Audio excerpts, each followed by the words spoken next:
Bismillahirrahmanirrahim. Assalamualaikum warahmatullahi wabarakatuh. Selamat pagi semuanya, anak kelas 10. Mari kita lanjutkan pembelajaran kita. Di video sebelumnya kita membahas tentang strategi dan juga substansi dakwah Rasulullah periode Madinah. Dan juga saya sudah memberikan penugasan tentang piagam Madinah. Mungkin semuanya sudah membaca dan sudah paham. Perlu diketahui juga, piagam Madinah sebenarnya tidak tertulis berpasal-pasal, tetapi para sejarawan dan juga peneliti barat khususnya menjadikannya menjadi 47 pasal sesuai dengan jenis dari yang tercantum dalam piagam Madinah. Nah, yang kita bahas sekarang ini tentang ini dulu, bahwasanya lawan atau tantangan dakwah dari Nabi Muhammad itu selain kelompok Yahudi dan munafikun yang ada di Mekah, yang di Madinah, terdapat juga orang-orang kafir Quraisy yang sudah dari awal memusuhi Nabi Muhammad dan menentang dakwah Nabi Muhammad sampai di periode Madinah ini. Maka dakwah Nabi Muhammad ini disepakati mencapai puncak keberhasilan ketika prosesi Fathu Mekah tahun 8 Hijriah. Nah, dari tahun pertama sampai 8 Hijriah, selama dakwah di Madinah yang 10 tahun itu, terjadi banyak peristiwa. Di antaranya peperangan yang kita ketahui adalah Perang Badar, 2 Hijriah, Uhud, 3 Hijriah, dan Perang Khandaq. Kita akan bahas dalam video ini tentang beberapa peristiwa sebelum keberhasilan di Fathu Makkah. Oke, jadi ini adalah respon terhadap kaum kafir Quraisy walaupun muslimin sudah pindah atau hijrah ke Madinah, tetapi di sana muncullah respon yang menyebabkan peristiwa ini sampai nanti ke Fathu Makkah. Dimulai dari perang Badar tahun kedua, tahun ketiganya perang Uhud, kemudian sampai tahun kelima, kemudian tahun keenam sempat terjadi gencatan senjata. Kemudian selama gencatan senjata ini mulai masuk fase tenang karena ada terikatan 10 tahun untuk tidak berperang dan terikat perjanjian. Kemudian terjadi beberapa peristiwa di interaksi antara orang-orang muslimin Madinah dengan selain Quraisy, yaitu adalah Yahudi Khaybar dan juga Romawi Timur, dan puncaknya nanti di tahun 8 Hijriah ketika peristiwa Fathu Makkah. Oke, kita mulai di sini di Perang Badar, Ghazwatul Badar Al-Kubra. Nah, terjadi di daerah Badar, tepatnya tanggal 17 Ramadan tahun 2 Hijriah. Ketika itu adalah bulan puasa, betul. Kemudian penyebabnya adalah orang-orang kaum kafir Quraisy mengusir kaum muslimin dari Mekah. Bahkan semua harta bendanya dirampas. Nah, kemudian ketika itu kaum kafir Quraisy ini merasa percaya diri ketika hendak memerangi orang-orang muslimin di Madinah. Kenapa? Karena dari persiapan dan lain sebagainya, kaum kafir Quraisy ini jauh lebih siap, bahkan jumlah pasukannya lebih banyak. Nah, tapi ketika pasukan Quraisy ini dari Mekah ketika mendekati daerah Badar, yaitu sekitaran sebelah selatan kota Madinah, ini mulai terjadi perpecahan, khususnya di suatu malam terjadi perdebatan. Kemudian perang Badar ini juga identik dengan pertolongan Allah. Karena pada malam sebelum perang, turunlah hujan. Nah, hujan ini sangat menyejukkan bagi kaum muslimin, sehingga tanah Badar ketika itu menjadi tidak berdebu karena bekas hujan, dan bagi muslimin ketika malam yang berkemah menjelang peperangan Badar itu hatinya seakan-akan diberikan ketenangan. Sedangkan hujan bagi orang-orang kaum kafir Quraisy ini menjadi suatu hal yang mengerikan sehingga mereka sudah mulai ada goyah. Bahkan terjadi perpecahan, di antaranya adalah para pentolanya termasuk Utbah bin Rabi'ah di sana sempat cekcok dengan Abu Jahal. Kemudian perang ini jumlah pasukan muslimin 313 dan kaum kafir Quraisy 1000. Nah, perang ini diawali dengan perang tanding antara 3 utusan. Ketika itu yang menantang adalah orang-orang Quraisy, keluarkan 3 orang terbaik kalian. Nah, ketiga yang muncul pertama kali adalah orang-orang Ansar, orang-orang Madinah. Tapi tanya oleh Utbah, siapa kalian? Kami tidak punya urusan dengan kalian. Maka Rasul diminta untuk mengutus 3 orang yang asli dari Mekah. Maka Rasul mengutus Ali bin Abi Thalib, Hamzah bin Abdul Muthalib, dan Ubaidah bin Al-Haris. Dan ini mengawali perang tanding melawan 3 orang yang merupakan satu saudara, yaitu Al-Walid bin Utbah, anak dari Utbah bin Rabi'ah, dan saudaranya Utbah adalah Syaibah bin Rabi'ah. Nah, perlu diketahui, Utbah bin Rabi'ah ini memiliki anak, antara lain Walid yang berperang ini, satu lagi Hindun, istri dari Abu Sufyan, dan satu lagi adalah Huzaifah. Nah, Huzaifah inilah yang masuk Islam semenjak Rasulullah berdakwah, dan posisinya dalam perang Badar ini dia bersama Rasulullah. Sehingga Hudzaifah pun menyaksikan sang ayah wafat dalam perang tanding tersebut. Nah, perang tanding ini dimenangkan oleh kaum muslimin. Ali berhasil mengalahkan Al-Walid, Hamzah berhasil mengalahkan Utbah dan Syaibah, dan Ubaidah pun juga demikian. Dan Ubaidah beberapa hari setelahnya wafat karena terluka dalam perang tanding tersebut. Kemudian celah pertarungan orang-orang ini, walaupun jumlahnya hanya 313 skala jumlah, tetapi dengan strategi yang luar biasa dan bisa mempertahankan mata air di daerah Badar, sehingga orang-orang kaum kafir Quraisy mulai kehausan dan kaum kafir Quraisy berhasil dipukul mundur dan bahkan kalah. Peperangan ini dimenangkan oleh kaum muslimin. Dari pihak muslimin hanya 15 orang yang syahid, yang meninggal ketika itu, para syuhada.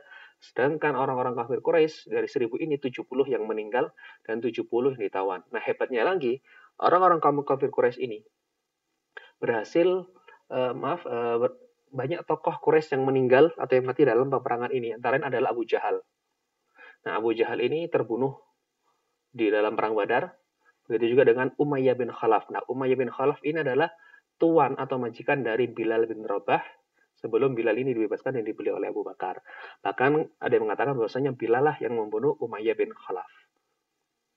Begitu juga dengan Utbah bin Rabi'ah dan lain sebagainya. Nah, kekalahan orang-orang Quraisy ini menggemparkan Mekah, sehingga ketika mereka pulang ke Mekah, terdengar kabar bahwasanya kaum kafir Quraisy kalah, padahal jumlah mereka sangat banyak. Ini sangat memalukan, bahkan mereka sangat malu sekali ketika pulang ke Mekah, dicemooh dan diolok-olek oleh orang-orang Mekah. Nah, satu lagi tokoh yaitu adalah Abu Lahab yang tidak dalam perang ini tidak ikut, tapi Abu Lahab beberapa hari setelahnya dia jatuh sakit dengan penyakit yang ganas sehingga dia meninggal, sehingga tokoh-tokoh pentolan Quraisy semuanya meninggal kecuali satu yaitu adalah Abu Sufyan yang menjadi pemimpin Quraisy menggantikan mereka semuanya ini. Oke, kita lanjut. Nah, peperangan Badar ini bisa kalian lihat, bisa kalian screenshot untuk biar tahu bagaimana ininya. Ini perang tanding di sini 3, Ali dengan Al-Walid, Ubaidah dengan Syaibah, Hamzah dengan Utbah, dan Hamzah membantu mengalahkan Syaibah. Dan ini adalah sumur Badar atau mata air Badar yang berhasil dikuasai oleh orang-orang muslimin. Oke, selanjutnya kemenangan di perang Badar dilanjutkan dengan Uhud. Kenapa Uhud? Ini terjadi di Jabal Uhud di sebelah utara kota Madinah di Gunung Uhud pada bulan Sya'ban tahun 3 Hijriah atau 1 tahun pasca perang Badar. Ini merupakan upaya balas dendam kaum kafir Quraisy karena di sana ada api dendam, banyak tokoh-tokoh Quraisy yang meninggal dalam perang Badar untuk ditawan, sehingga mereka menyerukan peperangan untuk membalas dendam dalam peperangan Badar. Maka ketika itu jumlah pasukan muslimin hanya 1000, tetapi yang 1000 itu keluar 300 atau putar balik pulang ke arah Madinah. Kenapa? Karena ada tokoh munafik. Orang munafik itu adalah Abdullah bin Ubay yang menghasut bahwasanya menakut-nakuti buat apa kalian perang dan sebagainya, sehingga dari 1000 kurang 300 hanya sekitar 700 melawan pasukan kaum kafir Quraisy yang jumlahnya sampai 3000. Pimpinannya dipimpin oleh Abu Sufyan bin Harb dan istrinya Hindun binti Utbah. Hindun sendiri ini yang memimpin, kenapa? Karena dia memiliki dendam pribadi kepada Hamzah. Hamzah lah yang membunuh ayahnya, yaitu adalah Utbah bin Rabi'ah. Maka dia sangat ingin membunuh Hamzah. Nah, dikisahkan ketika itu, pasukan muslimin hampir menang dalam peperangan tersebut, berhasil memukul mundur pasukan Uhud, pasukan Quraisy. Tetapi ketika itu terjadi kelalaian pasukan pemanah, yaitu di Jabal Rumah. Jabal Rumah itu adalah tempatnya para pemanah berjumlah 50 orang, yang mana Rasul memerintahkan di sana untuk benteng terakhir. Nah, ketika orang-orang kaum kafir Quraisy ini berhasil dipukul mundur oleh kaum muslimin, orang-orang pemanah ini lalai dan dia berebutan turun dari gunung tersebut, bukit tersebut untuk mengambil ghanimah atau harta rampasan perang dari itu. Tetapi ketika itu juga itu dimanfaatkan oleh tokoh yang mungkin kita kenal adalah Khalid bin Walid ketika itu masih belum masuk Islam. Dia melihat celah. Walaupun orang kafir Quraisy ini sudah barisannya terpencar, tetapi dia melihat celah ketika orang-orang pemanah ini turun, maka Khalid bin Walid dengan pasukan berkudanya melalui sayap samping, dia berputar membelakangi gunung dan menyerang dari belakang. Sehingga kondisi terbalik, yang sebelumnya orang-orang Quraisy ini terkepung, maka orang muslimin terkepung, dan bahkan ketika itu Hamzah, syahid terbunuh dari 70 orang ini dibunuh oleh Wahsy. Wahsy ini adalah seorang budak yang dibayar oleh Hindun untuk membunuh, mentargetkan Hamzah, dan Hamzah terbunuh dengan tombak. Kemudian Rasul pun hampir terbunuh, bahkan sampai terluka parah ketika itu. Tapi masih selamat. Nah, kekalahan ini disebabkan lalainya pasukan pemanah yang mengabaikan komando dari Rasulullah. Selanjutnya. Nah, ini peninggalan yang bisa kalian lihat nanti, bisa kalian screenshot juga. Dari sini di sebelah selatan dari Madinah.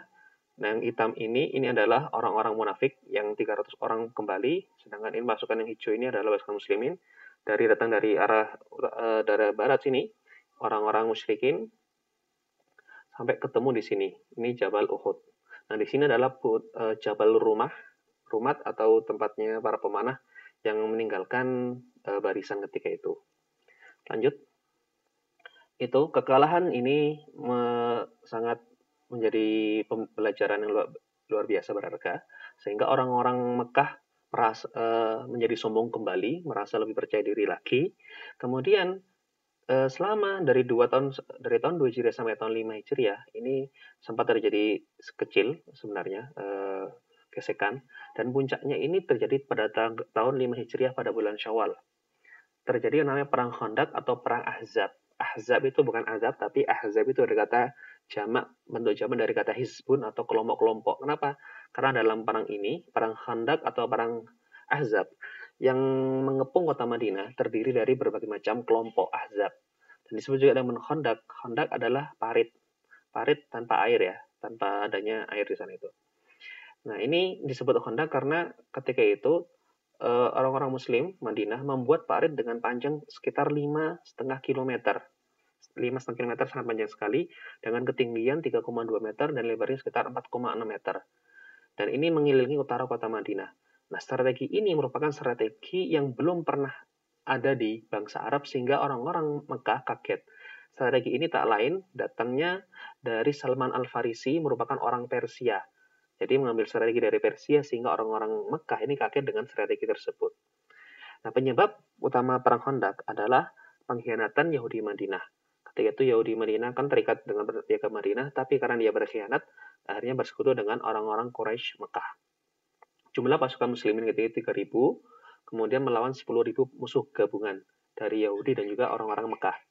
Tidak terjadi pertempuran, maksudnya pertempuran yang seperti perang Uhud dan perang Badar, tetapi Madinah ini terkepung cukup lama, hampir lebih dari 1 bulan, bahkan sampai hampir habis persediaan makanan. Tetapi ternyata Allah mendatangkan bantuan, orang muslimin menang melalui bantuan Allah berupa angin besar yang memporak-porandakan kemah-kemah orang-orang sekutu ini dan juga orang Yahudi, sehingga mereka kalah dalam bencana tersebut. Kurang lebih bisa kalian lihat di sini. Nah, ini wilayah kota Madinah. Di sini adalah Jabal Uhud. Nah, di sini Madinah, masjidnya Nabawi di sini, Masjid Nabi. Kemudian warna biru ini adalah panjangnya Khandaqnya atau paritnya. Dikepung di 3 titik. Di sini kuat Quraisy atau pasukan Quraisy. Sini kuat Ghatafan, pasukannya Ghatafan dan Bani Yahudi Ghatafan. Dan di sini gabungan kuat atau pasukan dari Bani Kinanah, Bani Salim, Bani Asad, Bani Fazarah, Bani Asju', dan Bani Murrah, dan sisa dari kelompok-kelompok lainnya di sini. Oke, selanjutnya. Nah, selanjutnya adalah perjanjian Hudaybiyah. Ini terjadi pada tahun 6 Hijriah. Ketika kemenangan muslimin di perang Khandaq, tahun depannya Rasulullah dan umat muslimin Madinah ingin umrah ke Mekah. Ketika hendak berangkat ke umrah ke Mekah, rombongan dari Madinah dihadang oleh Khalid bin Walid ketika hendak memasuki Mekah. Ketika itu Utsman akhirnya diutus oleh Rasulullah karena nggak boleh masuk Mekah, diutus untuk menemui Abu Sufyan di Mekah. Dan ingin mengabarkan bahwasanya Utsman menyampaikan bahwasanya rombongan Madinah hanya ingin umroh.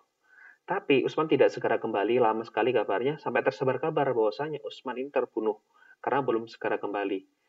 Ada kabar demikian, sehingga orang-orang yang menunggu di daerah situ akhirnya berbaiat, disebut dengan baiatul ridwan atau sumpah setia, siap untuk menumpahkan darah apabila Utsman benar-benar dibunuh, dan siap untuk berperang melawan orang Quraisy Mekah lagi. Tetapi ini menjadi suatu kekhawatiran, Maka Abu Sufyan mengutus seorang bernama Suhail bin Amr untuk mengabarkan keadaan Utsman bahwa Utsman masih hidup dan baik-baik saja dan meminta perjanjian dengan Nabi. Maka pada bulan Zulqa'dah tahun 6 Hijriah sebelum umroh, terjadilah perjanjian Hudaybiyah. Apa itu perjanjian Hudaybiyah? Isinya kalau secara sekilas memang merugikan orang-orang muslimin Madinah. Pertama terjadi harus gencatan senjata selama 10 tahun. Tidak boleh saling menyerang selama 10 tahun. Berarti dari tahun 6 sampai tahun 16 Hijriah. Kemudian siapapun bebas mengikuti siapapun, maksudnya di luar ini mengikuti golongan Madinah atau golongan Quraisy Mekah. Tetapi apabila ada orang Quraisy yang melarikan diri atau keluar dan tanpa sepengetahuan wali ke Rasulullah, maka harus dikembalikan. Berarti kalau ada orang Quraisy yang ingin masuk Islam dan sebagainya, harus dikembalikan tanpa sepengetahuan walinya. Sedangkan orang muslimin, orang-orang Madinah ketika lari ke Quraisy tidak dikembalikan.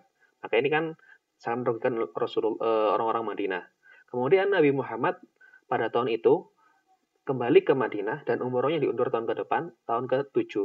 Dengan syarat nanti orang-orang Quraisy itu akan keluar kota Mekah selama 3 hari saja, dan orang-orang Madinah boleh membawa pedang untuk menjaga keselamatannya. Jadi tahun itu dibatalkan umrohnya dan ditunda ke tahun ke-7 Hijriah. Itulah isi perjanjian. Perjanjian ini sebenarnya sangat merugikan kalau bisa kita lihat, tetapi ternyata ini dimanfaatkan luar biasa oleh Rasulullah dalam mengembangkan dakwah. Kenapa? Bahkan pada sampai itu juga Rasulullah fokus mendakwakan Islam tidak hanya ke Mekah dan Madinah saja, tetapi ke pedalaman-pedalaman, mengutus para sahabat, bahkan sampai ke raja-raja besar, Raja Romawi, Raja Persia, dan sebagainya. Selain itu juga, pada masa-masa perjanjian ini, yang luar biasa, masuk 2 tokoh Quraisy ke dalam Islam. Yang pertama adalah Khalid bin Walid, yang kedua adalah Amr bin As. 2 tokoh yang menjadi musuh utama, orang pembesar di Quraisy ternyata masuk Islam pada tahun itu, tahun Hijriah.